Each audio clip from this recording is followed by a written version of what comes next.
எங்களை எல்லாம் ஆளாக்கிய பேரறிஞர் அண்ணா அன்றே சொன்னார், தமிழகம் உலகின் ஒரு பகுதியாக இருக்கலாம், ஆனால் அது யாருடைய வேட்டைக்காடாகவும் இருந்திட ஒரு நாளும் ஒப்புக்கொள்ள மாட்டோம்.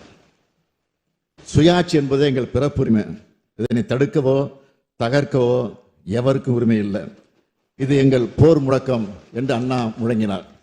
அவரது கனவை நிறைவேற்றும் வகையிலும் சட்டமன்றத்தின் இறையாண்மையை நிலைநாட்டும் வகையிலும் வரலாற்று சிறப்புமிக்க தீர்ப்பை பெற்றோம். அடுத்தபடியாக மாநில சுயாட்சி கனவை நிறைவேற்ற குழு அமைச்சிருக்கிறோம். நான் தொடங்கியுள்ள இந்த பயணம் நீண்டது.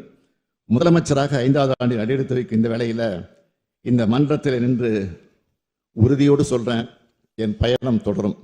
தமிழ்நாட்டுக்காக, தமிழர்களுக்காக, மாநில உரிமைகளுக்காக என் பயணம் தொடரும். இதுவரை பார்த்தது திராவிட மாடல் அரசின் பார்ட் 1 தான்.